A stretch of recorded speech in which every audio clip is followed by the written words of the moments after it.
Welcome back नाजरीन। Programme के इस हिस्से में हम जिक्र करेंगे JUIFA का, ख़ास तौर पे उनकी जो पाकिस्तान तहरीक इंसाफ के साथ ताल्लुकात हैं, और इसके साथ साथ बात करेंगे खैबर पख्तूनख्वा हुकूमत की। एक तो ये कि मौलाना फजल रहमान साहब और पाकिस्तान तहरीक इंसाफ, हम कह सकते हैं कि इनके ताल्लुकात में भी बहुत उतार चढ़ाव हमें नज़र आया है।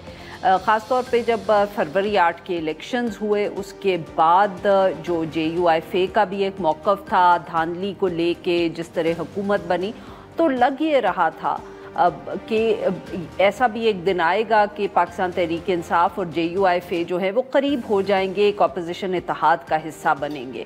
बहुत मुलाकातें भी हुई दोनों के दरमियान, जहां पहले बहुत हमें सिर्फ तनकीद सुनने को मिलती थी।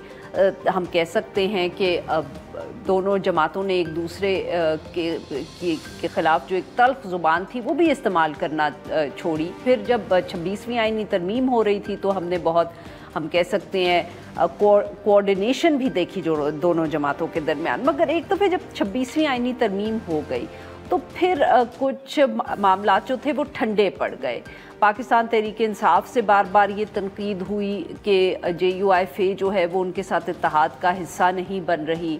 मौलाना फजल रहमान साहब जो थे वो भी कुछ, हम कह सकते हैं कि जैसे पीछे से हट गए। जो पहले वो जिस तरह तनकीद कर रहे थे या कह रहे थे कि हम कोई तहरीक भी चला सकते हैं, वो भी बातें बस हवा में ही हो गई। और इसी की वजह से पिछले दिनों में भी हमने बहुत तनकीद सुनी है। जैसे शेख वकास अकरम साहब जो हैं इंफॉर्मेशन सेक्रेटरी PTI के, उन्होंने कहा कि मौलाना फजल रहमान साहब ने कभी अपोजिशन जो इत्तेहाद है उसको ज्वाइन नहीं किया, उनका अपना फ़ैसला था, हम किसी के पीछे नहीं जा सकते। उन्होंने 26वीं आईनी तरमीम को लेके भी JUIFA पे तनकीद की, जवाब भी आना था, जवाब आया। मौलाना रहनुमा जो हम्दुल्ला साहब हैं, उन्होंने खैबर पख्तूनख्वा हुकूमत के हवाले से भी बात की, और शेख वकास अकरम साहब पे तो बहुत सख्त तनकीद उन्होंने की है इस हवाले से। मगर जो ज़्यादा अहम बात है यहाँ वो यही है कि ये जो रिज़र्व सीट्स का फ़ैसला आया है, इसके बाद अब ये भी बहुत बात हो रही है कि KP की हुकूमत में तब्दीली होगी।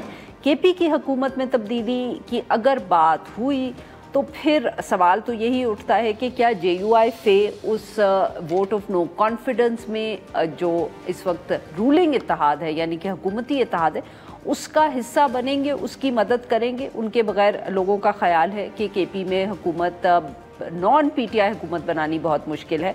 केयर टेकर के दिनों में भी हमने यही देखा। मगर उसके ऊपर JUIFA का कोई वाज़ेह मौक़िफ़ सामने नहीं आया। एक तरफ तो बहुत से जो लीडर्स हैं JUIFA के, वो बार बार ये कह रहे हैं कि ये कबले वक्त है, इस वक्त कबले वक्त है ये बात, इट्स टू सून जिसको अंग्रेज़ी में कहते हैं। मगर दूसरी तरफ आज मीडिया पे ये ख़बर भी आई, ज़राए से चली, कि मौलाना फजल रहमान साहब ने तहरीक इंसाफ को ये यकीन दहानी की है कि वो JUIFA जो है वो KP की हुकूमत के ख़िलाफ़ तहरीक अदम एतमाद का हिस्सा नहीं बनेगी। कितनी सच्चाई है इस बात में, JUIFA इस वक्त क्या सोच रही है, इस पे बात करने के लिए हमारे साथ मौजूद है असलम साहब, तर्जुमान हैं JUIFA। Welcome to the show sir.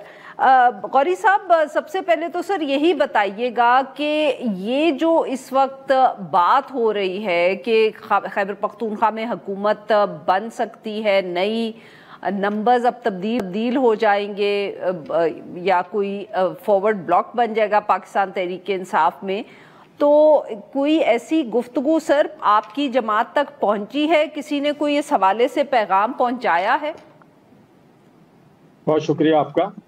असल में मैं एक बात दर्ज करना चाहूँ कि ये तो रिजर्व सीटों वाले फैसला आने से पहले ही KPK में हलचल है। आपको पता होगा कि स्पीकर जो KPK में PTI के हैं, उन्होंने असेंबली में अपनी सीट पे बैठ के कहा कि KPK में करप्शन बहुत हो रही है। इसी तरह वहां से आवाजें आ रही हैं। आपको पता होगा कोहिस्तान में अरबों रुपए की करप्शन हुई है, और आपको ये भी पता होना चाहिए कि एक PTI के बहुत बड़े लीडर ने अपना जो इनका अहमदाबाद में घर था वो किस तरह से सेल हुआ है, वो इस वक्त नेब में सारी कहानी पहुंच गई है। तो बेसिकली तो पहले से वहां पर इंतशार है इनकी सफ़ों में, PTI के सफ़ों में इतना इंतशार है हद से ज्यादा, और वो लोग वहां पर अली अमीन से डाला है। जैसे आपको पता है कि पारा चनार का वाकया हुआ, कितने दिन तक हुआ, लोग किस टेंशन में रहे, वजीर आला साहब वहां नहीं जा सके। सवात वाला ये वाकया है, आपके सामने है, वजीर आला साहब के पास फुर्सत नहीं है वहां जाने की। तो शहर अमन अमान की सूरत इंतहाई खतरनाक है KPK में इस वक्त, लेकिन वजीर आला के पास टाइम नहीं है कि उस तरफ तवज्जो दे सके। तो जिसकी वजह से गौरी साहब, तो क्या मैं आपकी बातों से ये समझूं कि, माफ करिएगा मैं आपकी बात यहाँ काट रही हूँ, बट क्या मैं आपकी बातों से ये समझूं सर कि वो हुकूमत जो है वो इतनी करप्ट है या इतनी इनकॉम्पिटेंट है कि आपके ख्याल में ये गुफ्तगू पहले से ही हो रही है कि उसको हटा देना चाहिए?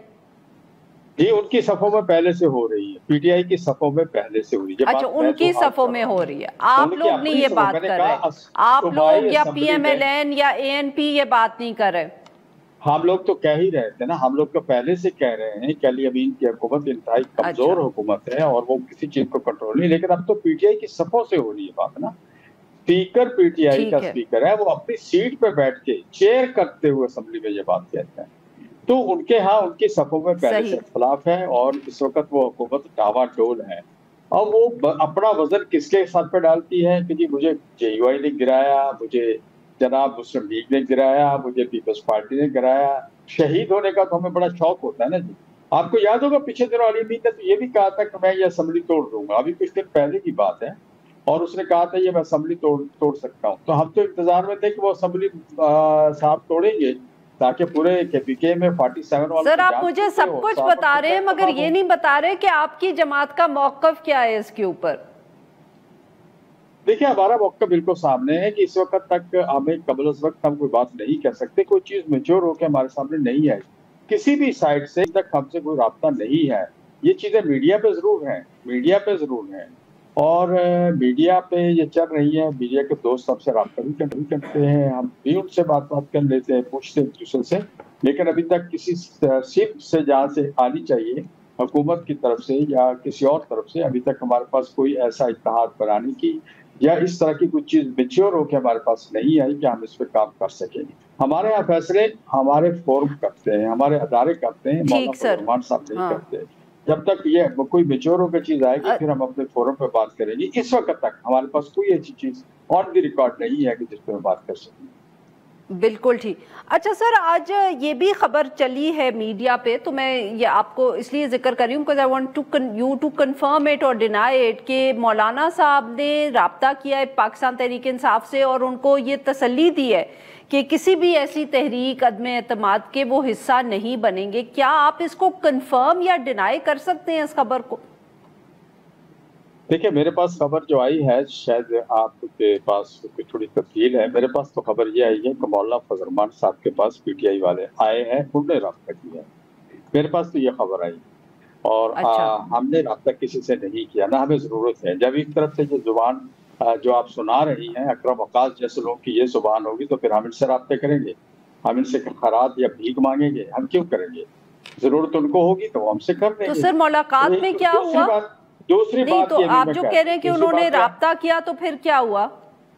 देखिए, राब्ते एक साइड से राब्ते होते हैं, एक साहब आते हैं वो अक्सर राब्ता करते हैं, या एक उनकी टीम आती है या 2-3 आदमी 4 आदमी आते हैं वो राब्ता करते हैं, वो कहते हैं कि जी बानी PTI ने भेजा है। फिर इस तरह के लोग जो बाहर बैठे होते हैं वो इस तरह के बयान जारी करते हैं जो इनको बेचारों को शर्मिंदगी से हमारे पास से उठ के जाना पड़ता है। तो हम जब तक PTI को अपना वाज़ा मौक़िफ़ हमारे सामने लेके नहीं आए, हमें पता ना चले ये PTI के कौन लोग हैं जो आए हैं और ये चाहते क्या है और इनका मकासद क्या है। PTI के अंदर इंतशार है, अकरम वकास जो कुछ कहता है वो आके हमारे पास जो PTI के मेहरबान आते हैं, जो उनके चेयरमैन साहब आए या कैसर साहब आए या दीगर हजरात आए, वो आके हमसे माजरत करते हैं। जो कुछ अली अमीन कहता है या के माजरत करते हैं। ऐसा लगता है अकरम वकास, अली अमीन या बैरिस्टर सैफ ये किसी और के एजेंडे पे काम कर रहे हैं, ये PTI के एजेंडे पे काम नहीं कर रहे, ये तो अपोजिशन को तोड़ रहे हैं, अपोजिशन को तोड़ और मरोड़ रहे हैं। ये नहीं चाहते अपोजिशन एक सफ पे खड़ी हो जाए। इस तरह के बयान इस लम्हे पे जब आप कहते हैं कि उनकी हुकूमत की पोजीशन कमजोर है, जब आप ये कह रही है इस वक्त PTI की अपनी पोजीशन कितनी कमजोर है, तो उनके अरकान के खिलाफ पंजाब असेंबली में कार्रवाई हो रही है, वो कोई उस पर एहतजाज नहीं कर पा रहे, वो कोई तहरीक नहीं चला पा रहे, इस पोजीशन में भी वो हम पे तनकीद कर रहे हैं। तो इसका मतलब ये हुआ कि वो किसी और के एजेंडे में हैं और वो पीटीआई की ही सफों में बैठ के पीटीआई की बगल में छुरा घोंप रहे हैं। और मैं आपको एक बात बता दूं, अकरम वकास साहब के बारे में थोड़ा सा आपके इल्म में दे दूं, शायद ये पहली दफा मैं कह रहा हूँ किसी चैनल पे, मैं आपके इल्म में देना चाह रहा हूँ। इन्होंने 2002 में, इनके 1970 में चचा हमारे टिकट पे एमपी बने थे जंग से, शेख इकबाल साहब, और उन्होंने हमारे निशान पे खजूर, उस वक्त हमारा निशान था, उस पर बने थे। और जीतने के बाद 2 साल बाद पीपल्स पार्टी में शामिल होने के बाद पहला काम ये किया था कि अपनी दाढ़ी मुंडवा दी थी, बारिश से दाढ़ी मुंडवा दी थी। ये इनका कैरेक्टर बता रहा हूँ, इनके चचा का। इसके बाद इनका ये है कि 2002 में अकरम वकास साहब मिल्लत पार्टी में शरीक हुए, यहाँ से उन्हें अपनी सियासत का आगाज किया। और आपको पता है मिल्लत पार्टी फारूक लगाली साहब थी, उसका फिर क्या हशर क्या हुआ मिल्लत पार्टी का। उसके बाद ये हजरत काफ लीग में चले गए हैं, परवेज मुशर्रफ के साथ ही रहे, काफ लीग में रहे, फिर काफ लीग का हशर क्या हुआ, फिर वहां से निकले हैं नून लीग में गए हैं, नून लीग फिर इस दौरान में नाहल भी हुए हैं, जाली सनद पे नाहल भी हुए हैं, या उनकी रिकॉर्ड बातें कर रहा हूँ, जाली सनद पे नाहल भी हुए हैं। सही सर, बिल्कुल ठीक। गए हैं, फिर वहां से भागे तो पीटीआई में आ गए। तो ये जहां भी गया है उस पार्टी के ताबूत में आखिरी कीट ठोक के आते हैं। और मुझे खतरा नजर आ रहा है कि आने वाला मुहर्रम ये ना लिखे कि पीटीआई के ताबूत में भी कीट ठोकने वाले में अकरम वकास शामिल था, बल्कि मैं कहता हूँ है। अच्छा सर, वेरी क्विकली, वक्त जरा कम है, ये बताइएगा कि क्या अब भी आपके असद कैसर साहब से या किसी और से राब्ते हैं? जो आप कह रहे हैं कि जब भी वो राब्ता होता है तो शेख वकास साहब या अली अमीन गंडापुर साहब जो हैं वो एक सख्त बयान दे देते हैं कि अब भी राब्ते हैं, फिर इसका मतलब है आपसे मुलाकातें हो रही हैं जो वो इस किस्म के बयान देते हैं? देखिए, हम भी अपोजिशन में, वो भी अपोजिशन में, मुख्तलिफ चीज़ों पे हमारे राब्ते रहते हैं, मशवरे भी रहते हैं, बातचीत भी होती रहती है। और मैं इसका तो इनकार नहीं करूँगा, हमारे राब्ते नहीं है, राब्ते हैं, इसमें कुछ शक नहीं है। 26वीं तरमीम में हमारे राब्ते थे, सारा कुछ हमने करवाया। इनके कहने पे तो हमने आईनी बेंच बनवाया, तो इन्हीं के कहने पे इनको तो हमारी दाल बड़ी पसंद है। आपको याद होगा असद कैसर साहब ने एक टीवी इंटरव्यू में कहा कि मौलाना फजलरमान के घर की दाल मुझे बड़ी पसंद है। तो हमारे तो घर की दाल भी इनको पसंद है, हमारे घर का पानी भी पसंद है, हमारे मोहतरम है, हम इनका रिस्पेक्ट करते हैं।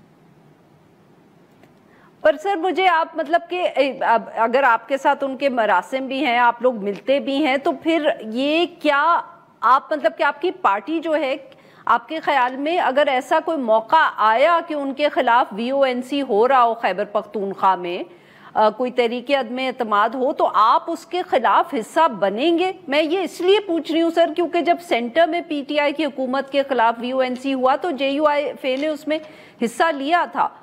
क्या ये पॉसिबिलिटी है कि आप लोग यहाँ भी तहरीक अदम एतमाद में हिस्सा लें और पाकिस्तान तहरीक इंसाफ की हुकूमत गिराएं? देखिए, 3-3.5 साल तक हमने PTI की उस हुकूमत के खिलाफ हमने तहरीक चलाई थी, किसी और पार्टी ने हमारे साथ शेयर नहीं किया था। लेकिन जब हमें देखना पड़ा कि आखिरी वक्त पे हमारे साथी जो हैं, जो PDM को शामिल हुए आखिरी दिनों में आके, उन्होंने उनका मौक़िफ़ ये था कि अदम एतमाद हो, तो हम मजबूरन उनके साथ अदम एतमाद पे गए थे, हम अदम एतमाद के लिए तैयार नहीं थे। ये एक बात क्लियर करते। फिर हमने एक बात मैं और भी आज आपके चैनल की तरफ से कहना चाहता हूँ कि जो लोग सिंध हाउस में रखे गए थे, हमने कहा था कि अगर वो लोग वोट करेंगे PTI के खिलाफ तो फिर हम आपके साथ नहीं होंगे, हम वोट नहीं करेंगे।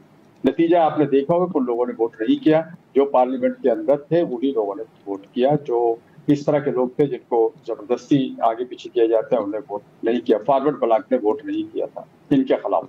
इसी तरह अभी तक मैं जो बात सूरत हाल है, तो देखें सियासत में कोई चीज़ हर पे आखिर नहीं होती। हमारे पास कोई अभी तक, मैंने अर्ज किया कि कोई ऐसी चीज़ हमारे पास अभी तक मेच्योर होके नहीं आई है। कबल वक्त बात है, जब आएगी हमारे फोरम है, हम उस पर बैठेंगे, हमारी मजलिस शूरा है, मजलिस आमला है, दीगर अदारे हैं, पार्लियामानी पार्टी बैठेगी, हम उस पर फैसला करेंगे कि हमें किसका साथ देना है या किसका साथ नहीं देना। पहले कबल वक्त मैं आपको ऐसी बात करना नहीं चाहते। मगर सर पॉसिबिलिटी है कि आप तहरीक अदम एतमाद में हिस्सा बन जाए। मैं सिर्फ इस बात से कह रही हूँ कि आप ये नहीं कह रहे कि हम कभी भी हिस्सा नहीं बनेंगे, आप कह रहे हैं जमात ने फैसला किया तो कर लेंगे। देखें, हम तो जमात का फैसला होगा ना जी। जमात जब सामने को, अभी तक तो ये पता ही नहीं कि हो भी रही है अदम एतमाद या नहीं होगी। अभी तक तो किसी तरफ से आई नहीं ना ये चीज़, हमें हुकूमत की तरफ से नहीं आई, पीपल्स पार्टी की तरफ से नहीं आई, और मुस्लिम लीग नून की तरफ से नहीं आई, या किसी और तरफ से हमारे पास कोई खबर ऐसी नहीं है कि हम अदम एतमाद हो रहा है। तो हम बिला वजह कबल वक्त कैसे कहते हैं कि अगर मगर पे मैं पार्टी का मौक़िफ़ नहीं दे सकता, मजबूरी है मेरी। जब चीज सामने आएगी, बिल्कुल ठीक। और आपकी जमात ऐसी कोई बात नहीं सोच रही? हाँ, और सर आपकी जमात ऐसा कोई नहीं सोच रही, क्योंकि आप, हाँ हमारे पास तो 19-20 सरकार है, बहुत उनके साथ क्या करें? हाँ